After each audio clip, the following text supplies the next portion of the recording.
why did you leave the Congress at this stage, right before the elections, and why the BJP? No, actually, it had been an accumulated or a series of, action or whatever that I was feeling neglected, I was feeling isolated, and as if I was a, persona non grata in the Congress party. It all started probably as I look back and try to analyze when, there was that when the question of having the organizational election in the Congress party, initially there was a move that there should be a consensus candidate. But then few MPs of parliament, like Dr. Sasi Tharoor, Manish Tiwari, or, few of us, we took up this issue very strongly, giving a letter to the election commission within the Congress party that there should not, there should be election, organizational election. And then we had also given instances that organizational elections had always been taking place throughout the ages of the Congress party. There were stalwarts like Netaji Subhash Chandra Basu was pitted against Jawaharlal Nehru. There are many, many, many instances. And then in the 90s also, Sharad Pawar also, got into election, and then against Rajesh Pilot. There were many instances. And all these internal elections, organizational elections, we always, would say or thought that that would actually revitalize the Congress party. It will strengthen not only in our democracy, but also, take the Congress party forward, as it happened throughout the history of the Congress party since 1885. Then, of course, our later work, and then finally election was decided. Then, I know Dr. Sasi Tharoor, we were together in the parliament. So when Dr. Sasi Tharoor wanted to contest, I personally, encouraged him. And there was, of course, another stalwart, Mallikarjun Kharge ji, represented, the other side. But then I was a proposer of Dr. Sasi Tharoor, and then I traveled with him, and then I also did carry out a lot of campaigning in favor of Sasi Tharoor. Eventually election took place, and of course Mallikarjun Kharge ji won. But then after that, I felt that there was a very systematic, action against me, as if, this person is against the party or the top leadership. And I must say, Mallikarjun Kharge never subjected me, because he has, he always was very magnanimous. He accepted me, and not only that, Mallikarjun Kharge, even Sonia Gandhi ji also. She has been a mother figure to me. She never discriminated me. But then second-rang leadership within Congress party, I felt it was very palpable that, systematically in everything, so much so, even the parliament, when I wanted to, participate in debate and discussion and certain topics, when I feel that. But then you have to, this is entirely decided by the party, as you know, LOP or deputy leader or chief whip or whatever. They never used to get me a slot. If at all they would give me, they would put my name at the bottom of the list, and then there was no time actually. I'd be given probably 2 minutes. So that's not once, this is not an isolated case, it was systematically. And then I was feeling a little useless. What is the use of being a member in the parliament if I cannot participate meaningfully, especially taking up the cudgel on behalf of my constituency in Assam or the state or the northeastern region. But whatever, this is just an instance. There were many, many things. Then, they were accumulated things. But then probably the last straw was, Assam election this time. Everybody is aware that in 25, in my parliamentary constituency, there's a particular assembly segment called Lahari Ghat. I was attacked while campaigning in the Panchayat elections held in May in 2025. There was a murderous attack on me by a band of about 25, covered, hooded miscreants. They smashed my entire car, and then they not only smashed, they tried to kill me with iron rods and other very dangerous weapons. So initially I just brushed this aside. I escaped, of course, with minor bribe bruises, but my car was totally damaged. I thought that was a handiwork of BJP, because campaigning for Congress candidates, I didn't even file an FIR, thinking that what would happen. But then, since it was widely covered by media, so the police department, the DG spoke to me, and then police department took up a suo motu investigation, and they assigned quite a responsible police official.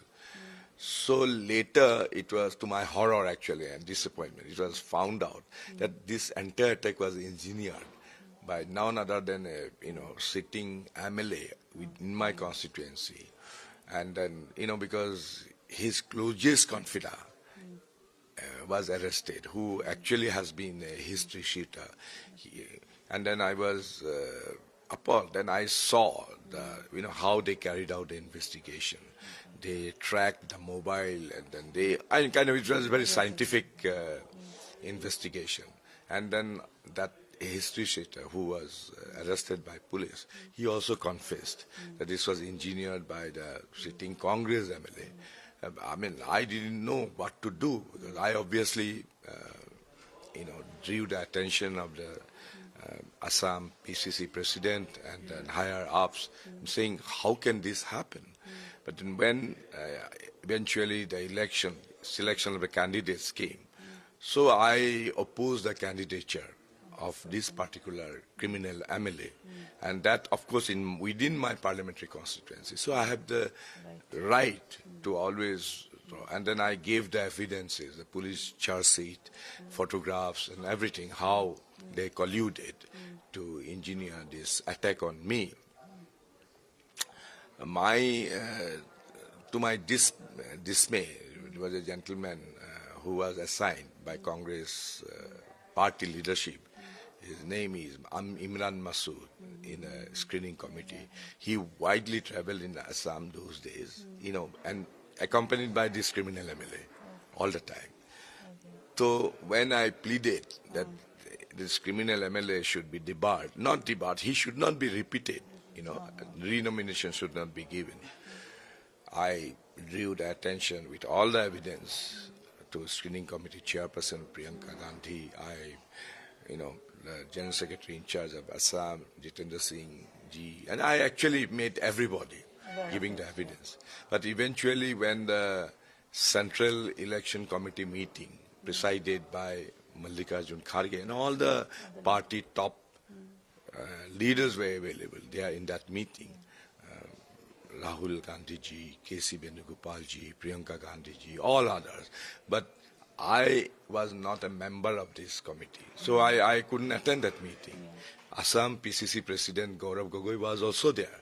But then this gentleman, Imran Masood, he stood up when, the case was being examined for this particular constituency. Imran Masood stood up saying that all the evidences and all the allegations that I gave against this criminal MLA were all bakwas, all false and fabricated, and my disappointment was that when I later came to know that my own Assam PCC president, Gaurav Gogoi, who knew everything because I furnished the same evidence to him. But he just failed to defend me. I was not there, but I was made as if I was a kind of a, I leveled false and fabricated allegation just to, trying to settle a score with this criminal MLA. And then in front of the top leadership. When I came to know about it, I felt extremely humiliated because, see, I had grown with the Congress party. When I joined Congress party when I was 16 years old, and then 4 times MLA from the Congress party, 15 years a minister, cabinet minister during the government of Tarun Gogoiji, and then 2 times member of parliament. You see, if I say something, if I'm not giving importance, and that was also relating to my own constituency, and then I was made to, face the Congress leadership as if I am a very, irresponsible person giving useless and false and fabricated allegations. That probably was the last straw. So I decided. As it is, I was feeling very suffocated. I was feeling as if, what is the use of being a member of parliament? What is the use of being, because systematically I felt that I was humiliated, I was neglected. And also there are many things. So what is your equation with Gaurav Gogoi? How did it change? Because you were very close to his father. You even vacated your assembly seat for him. So how did the shift happen? See, at the moment, Durba, I don't want to sound as if I'm a crying baby, that something went sour. I don't want to give a sour story and thing. But somehow there was a, trust deficit. And then there was, we were always neglected. We were, felt as if. Why just before the election? No, I said the last straw was so this. This yeah, that actually was. That was a sort of powder cake, thing. But it had been an accumulated. It had been accumulated and a series of. Congress action. did give you some kind of playing field, they gave you importance by making you the manifesto. No, they did. They did. Manifesto committee. They did. I don't deny it, and I always say that whatever positions, I have grown. As I said, I had grown with the Congress party, and then I always used to take pride that I am a first generation politician, and then. Obviously, Congress party had given me a more. But then of late, I'm just saying, of late, things were seen. So that you have nothing personal against Gaurav No, Gogoi? nothing, not at all, not at all. But it is only the trust deficit that made you leave the Congress. Trust deficit and then kind of... And the developments that took place after... I said enough is enough. I cannot coexist with this kind of situation. But then why the BJP? And no, how did BJP reach out to you? BJP, when I gave up my member of parliament ship, still more than 3 years was left for the second term. Then when I resigned, of course the BJP top leadership got in touch with me. And they were sympathetic. And then, of course, I know them for many years. Ex-colleagues as well, Then... either I could just sit down and be a vegetable for the rest of my life because I was looking forward to work in a meaningful way. So when they approached me, and especially the Assam Chief Minister, Dr. Himanta Biswa Sarma, he had been an old colleague of mine. We were ministers together. We worked together in Congress party. So my only point was that I should be given my dignity and my self-respect. I cannot compromise on that. And they assured me that they will treat me with honor and they will give me whatever, respect. But you just joined the BJP and just getting the tickets has ruffled many feathers. Okay, with the probable candidate also contesting as an independent. Why did you decide to contest the election at such a short notice? I didn't decide that was... See, because I left the parliament, in spite of the fact that, I had this almost 3.5 years term left. till June 2029. So since I left everything, the same very day when I resigned from the Congress party, same very day I resigned from the Lok Sabha also. Okay. So, it was not on my mind that I would come back to Assam and participate, but it was a proposal came from the BJP leadership that I should contest, and with, it all happened very fast, but then I decided, and why not? Okay. So what about your like Jointo Das contesting as See, an independent? see, How would you react to that? I am very sympathetic to him because, see, they had been working in this particular constituency. But Dispur happens to be the most prestigious constituency because it is the seat of power. It is a nerve center of very palpable, very widely accepted constituency. So there were people from BJP party who had been working. And then when the party leadership decided that I should contest, there has to be some heart-burning there.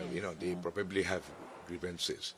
So, but then I am sympathetic. I am very, I tried to reach out to him. And, the last MLA, Atul Baraji, I went to his house. He, of course, accepted me very graciously. Okay. So now, like, you're pitted against your erstwhile colleague, Mirabha Thakur. How do you see that? It's good. It's good. And how has the BJP rank and file accepted you within No, the party? that is I feel very good that entire BJP family, they have accepted me. And not only that, they are guiding me, they are with me. And then BJP, I must say that BJP's organization is much more organized, very well entrenched, and very methodical approach they have. So though I have, I got probably only 15 days now, less than 3 weeks. to jump into the fray. But then all those lacuna have been filled up by the strong organization with me. What are your promises to the electorate? I have BJP is good. Present government is working relentlessly for the development. You can see it's very palpable. Infrastructure, communication, everywhere. Dispur has a different, as I said, it is a nerve center. But at the same time, it is also very paradoxical. There are problems in the Dispur constituency. And then the youth and students, they converge in Dispur from not only from every corner of Assam, but entire all parts of the northeast. So I am looking forward to take the youth and students of Assam who have made Dispur or Guwahati their springboard for higher education, for upskilling, and who have to be prepared for the now the AI revolution is sweeping the entire across the world. So and then Assamese youth who have all actually have to come to Dispur.